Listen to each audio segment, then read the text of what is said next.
All right, hello. This is Thaddeus with The Story of King Arthur and His Knights by Howard Pyle. We are on to part 2, The Winning of a Sword.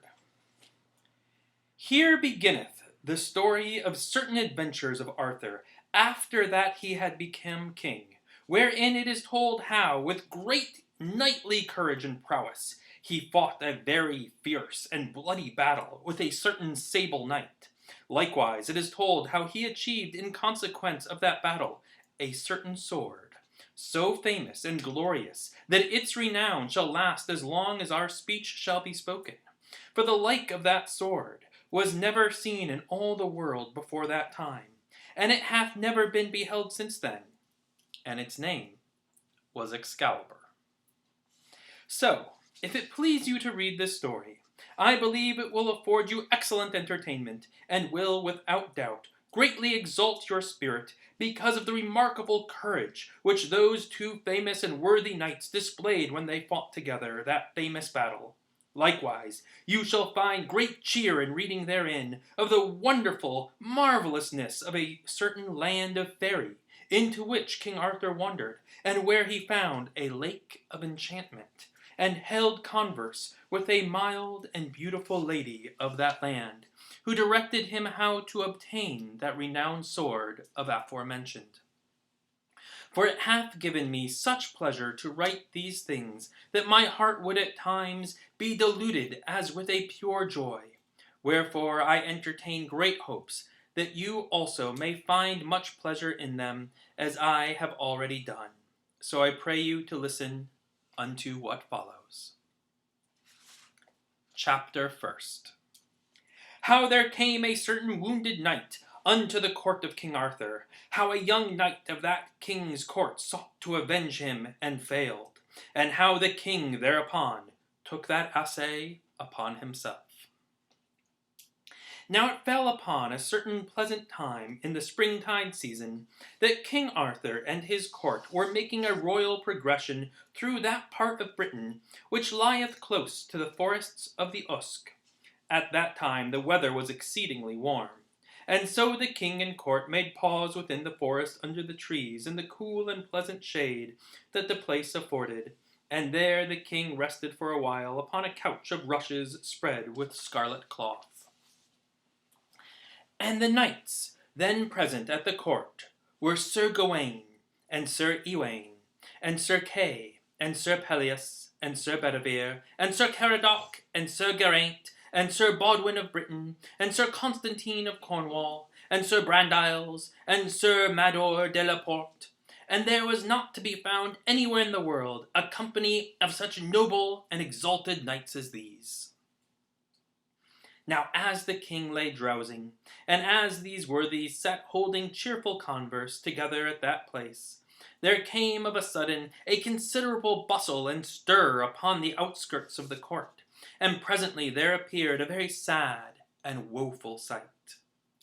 For there came thitherward a knight sore wounded, and upheld upon his horse by a golden-haired page, clad in an apparel of white and azure. And likewise the knight's apparel and the trappings of his horse were of white and azure. And upon his shield he bore the emblazonment of a single lily flower of silver upon a ground of pure azure.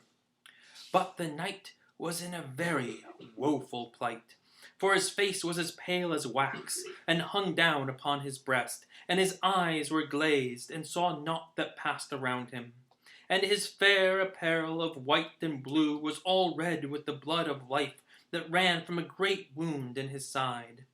And as they came upon their way, the young page lamented in such wise that it wrung the heart for to hear him.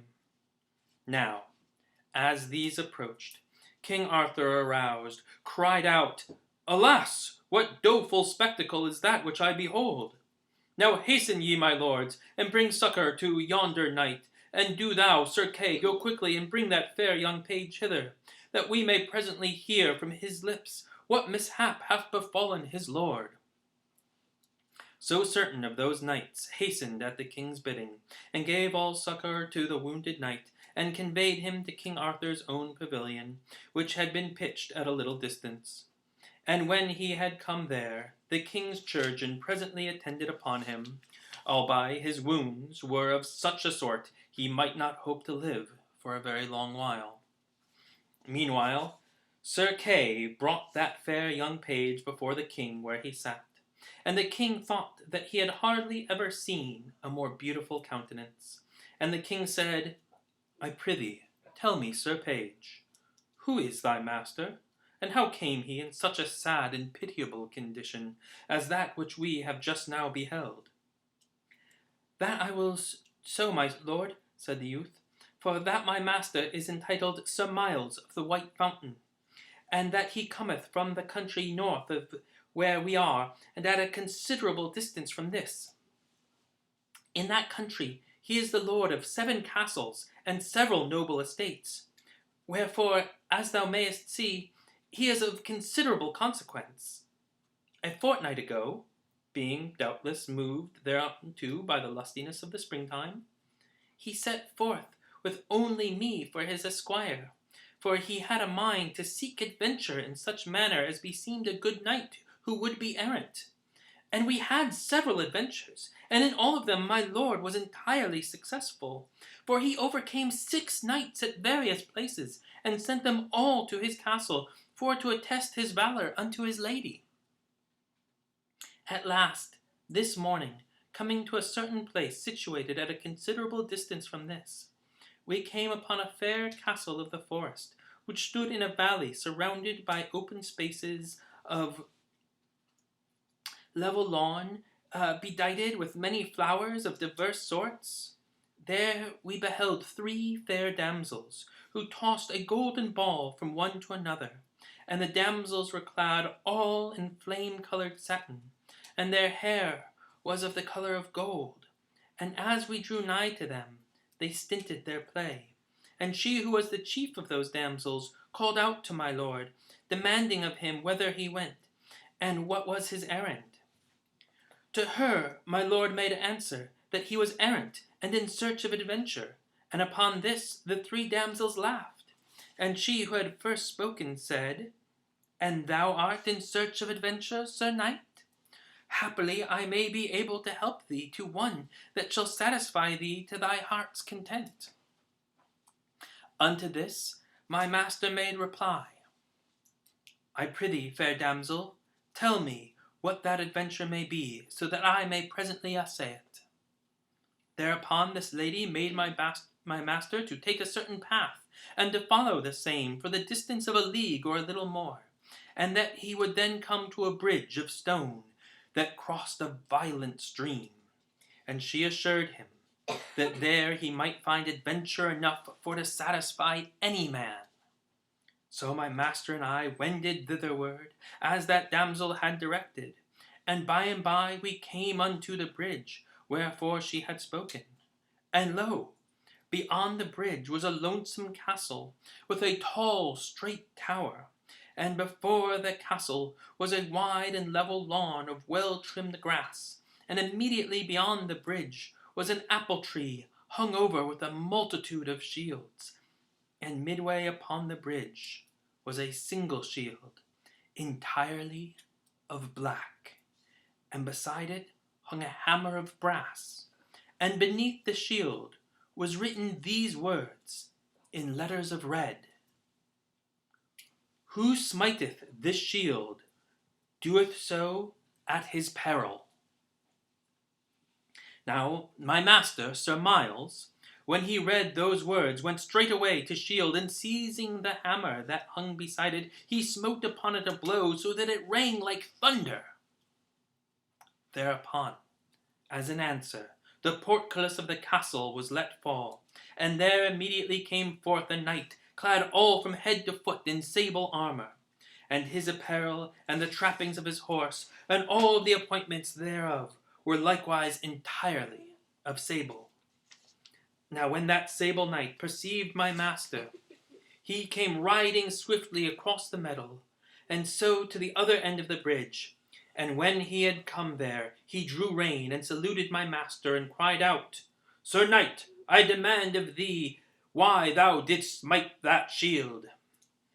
Now let me tell thee Because of thy boldness, I shall take away from thee thine own shield, and shall hang it upon yonder apple tree, where thou beholdest all those other shields to be hanging. Unto this my master made reply, that thou shalt not do, unless thou mayest overcome me, as knight to knight. And thereupon immediately he dressed his shield, and put himself into array for an assault at arms. And so my master and this sable knight, having made themselves ready for that encounter, presently drave together with might and main, and they met in the middle of the course, where my master's spear burst into splinters. But the spear of the sable knight held, and it pierced through Sir Miles his shield, and it penetrated his side, so that both he and his horse were overthrown violently into the dust, he being wounded so grievously that he could not arise again from the ground whereon he lay.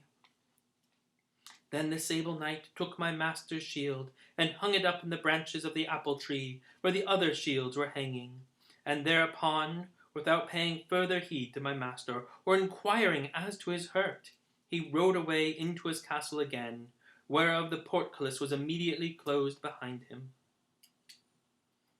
So, after that he was gone, I got my master to his horse with great labour, and straightway took him thence, not knowing where I might find harbourage for him, until I came to this place. And that, my lord king, is the true story of how my master came by that mortal hurt which he hath suffered. "Oh, by the glory of paradise," cried King Arthur, "I do consider it great shame that in my kingdom, and so near to my court, strangers should be so discourteously treated as Sir Miles hath been served.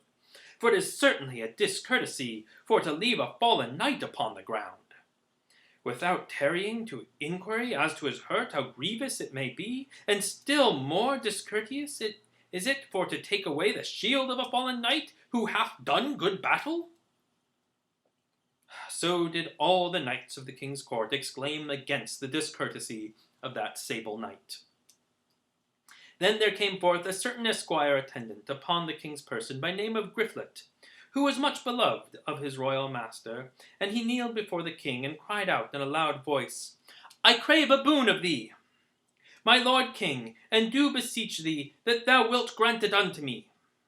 Then King Arthur uplifted his countenance upon the youth as he knelt before him, and he said, "Ask, Griflet, and thy boon shall be granted unto thee." Thereupon Griflet said, "It is this that I would ask. I crave that thou wilt make me straightway knight, and that thou wilt let me go forth and endeavour to punish this unkindly knight by overthrowing him, and so redeeming those shields which he hath hung upon that apple tree."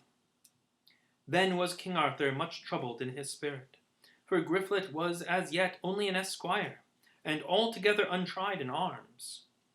So he said, "Behold, thou art yet too young to have to do with so potent a knight as this sable champion must be, who has thus overthrown so many knights without himself suffering any mishap. I prithee, dear Griflet, consider, and ask for some other boon." But young Griflet only cried the more, "A boon, and thou hast granted it unto me." Thereupon King Arthur said, "Thou shalt have thy boon, though my heart much misgiveth me that thou wilt suffer great ill and misfortune from this adventure." So that night Griflet kept watch upon his armour in a chapel of the forest, and in the morning, having received the sacrament, he was created a knight by the hand of King Arthur, and it was not possible for any knight to have greater honour than that. Then King Arthur fastened the golden spurs to Sir Griflet's heels and his own hand, and so Griflet was made a knight. And having mounted his charger, he rode straightway upon his adventure, much rejoicing and singing for pure pleasure. And it was at this time that Sir Miles died of his hurt. For it is often so that death and misfortune befall some, while others laugh and sing for hope and joy. as though such grievous things as sorrow and death could never happen in the world wherein they live. Now that afternoon, King Arthur sat waiting with great anxiety for word of that young knight, but there was no word until toward evening, when there came hurrying to him certain of his attendants, proclaiming that Sir Griflet was returning, but without his shield, and in such guise that it seemed as though a great misfortune had befallen him. And straightway thereafter came Sir Griflet himself, sustained upon his horse, on the one hand by Sir Constantine, and upon the other by Sir Brandiles. And lo, Sir Griflet's head hung down upon his breast, and his fair new armour was all broken and stained with blood and dust. And so woeful was he of appearance, that King Arthur's heart was contracted with sorrow to behold that young knight in so pitiable a condition. So at King Arthur's bidding, they conducted Sir Griflet to the royal pavilion, and there he laid him down upon a soft couch. Then the king's chirurgeon searched his wounds, and found that the head of a spear and a part of the shaft thereof were still piercing Sir Griflet's side, so that he was in most woeful and grievous pain. And when King Arthur beheld in what a perilous state Sir Griflet lay, he cried out, "Alas, my dear young knight, what hath happened to thee, to bring thee unto such a woeful condition as this which I behold?" Then Sir Griflet, speaking in a very weak voice, told King Arthur how he had fared. And he said that he had proceeded through the forest, until he had discovered the 3 beautiful damsels, whereof the page of Sir Miles had spoken. And he said that these damsels had directed him as to the manner in which he could pursue his adventure. And he said that he had found the bridge whereon hung the shield and the brazen maul, and that he had there beheld the apple tree hung full of shields.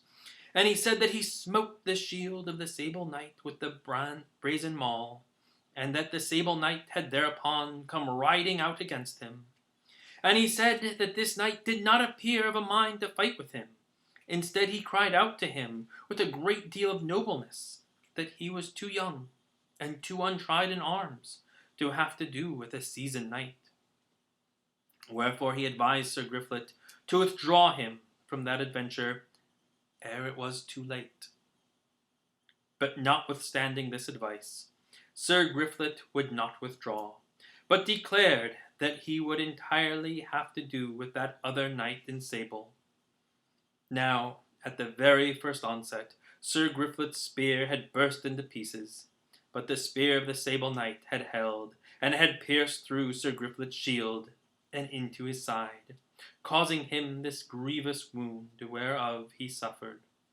And Sir Griflet said that the sable knight had then most courteously uplifted him upon his horse again, albeit he had kept Sir Griflet's shield, and had hung it upon the tree with those others that hung there, and had then directed him upon his way, so that he had made shift to ride thither, though with great pain and dole.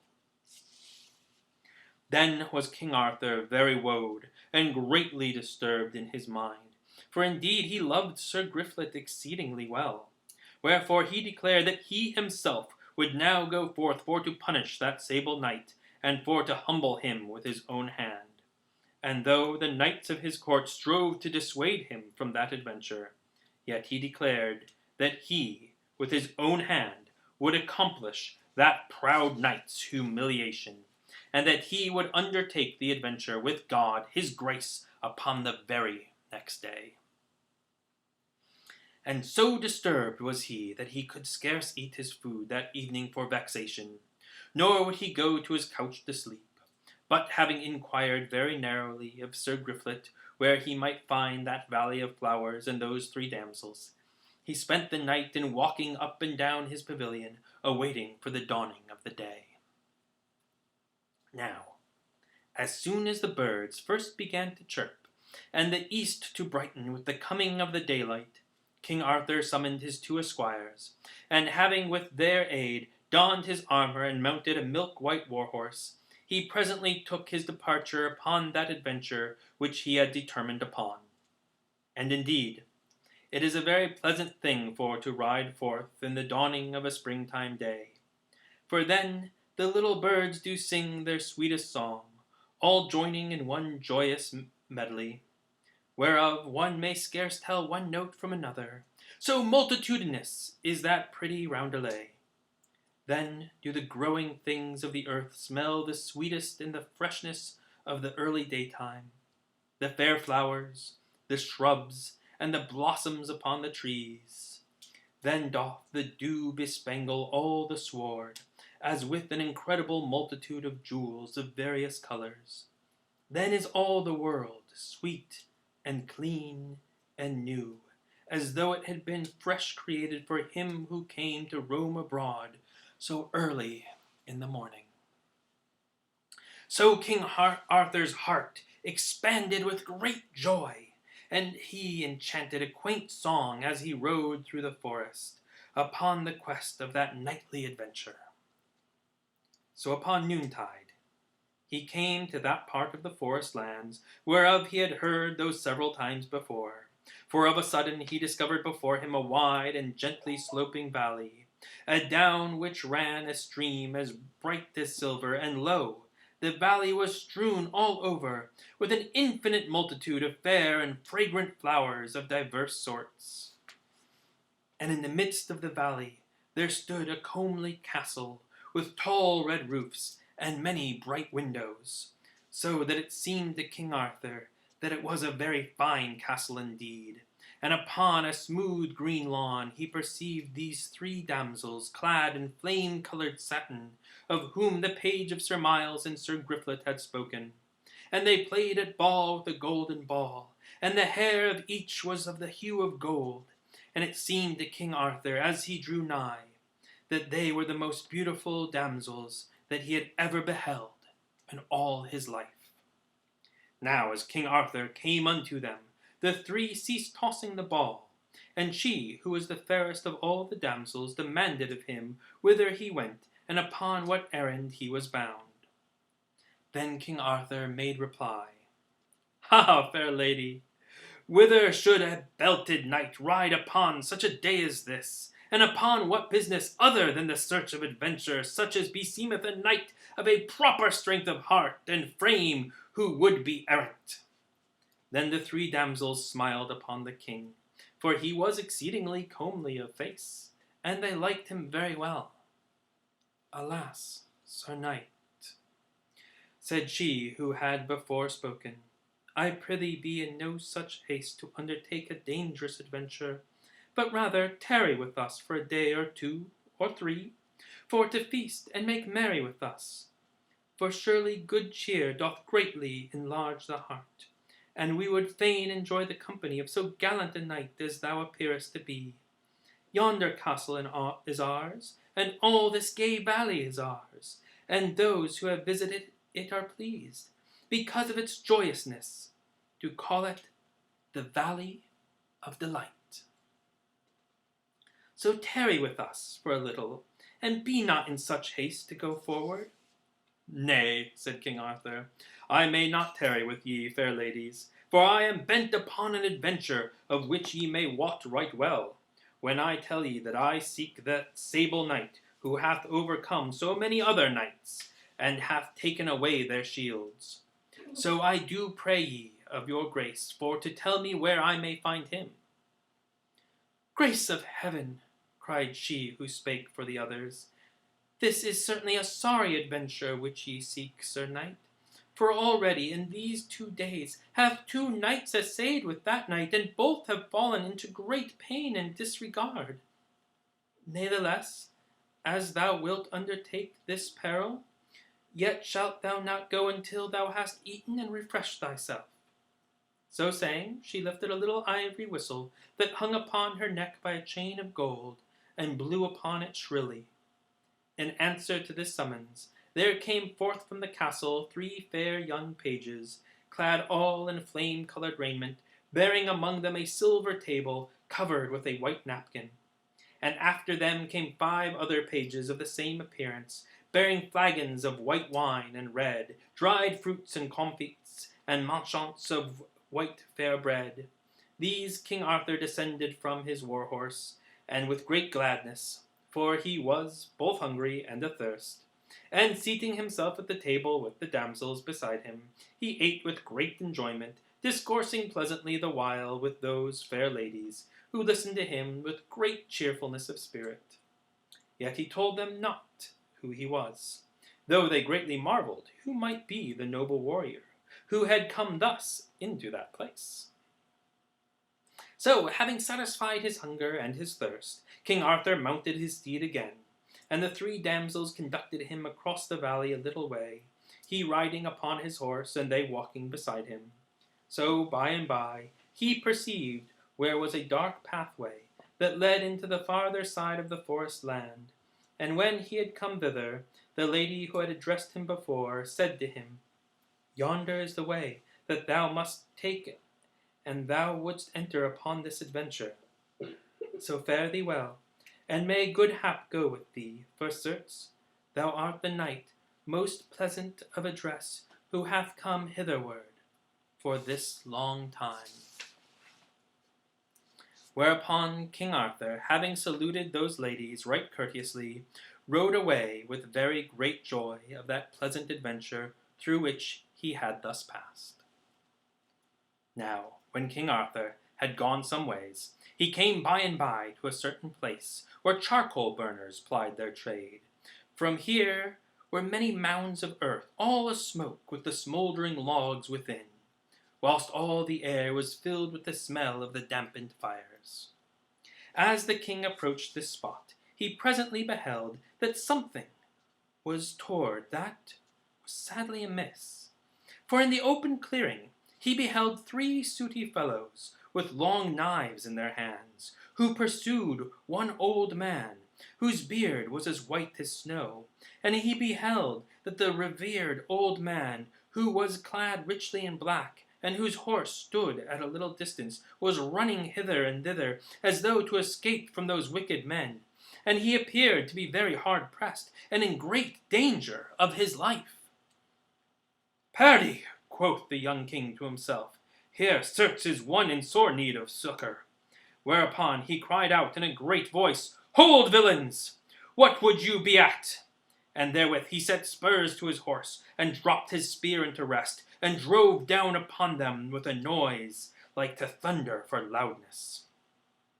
But when the 3 wicked fellows beheld the armed knight thus thundering down upon them, they straightway dropped their knives, and with loud outcries of fear ran away hither and thither, until they had escaped into the thickets of the forest, where one upon a horse might not hope to pursue them. Whereupon, having driven away those wicked fellows, King Arthur rode up to him whom he had succoured, thinking to offer him condolence. And behold, when he had come nigh to him, he perceived that the old man was the enchanter Merlin.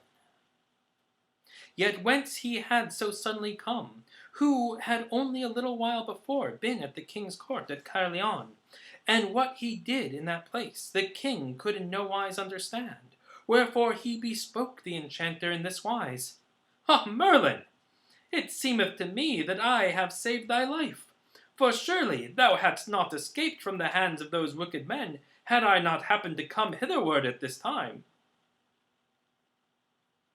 "Dost thou think so, lord?" said Merlin. "Now let me tell thee that I did maybe appear to be in danger, yet I might have saved myself very easily, had I been of a mind to do so. But as thou sawest me in this seeming peril, so may thou know that a real peril, far greater than this, lieth before thee, and there will be no errant knight to succour thee from it. Wherefore I pray thee, Lord, for to take me with thee upon this adventure that thou art set upon, for I do tell thee that thou shalt certainly suffer great dole and pain therein." "Merlin," said King Arthur, "even an I were to face my death, yet would I not turn back from this adventure. But touching the advice thou givest me, meseems it will be very well to take thee with me, if such peril lieth before me as thou sayest. And Merlin said, Yea, it would be very well for thee to do so. So Merlin mounted upon his palfrey, and King Arthur and he betook their way from that place in pursuit of that adventure which the king had undertaken to perform, which we'll find out more about next time. Good night.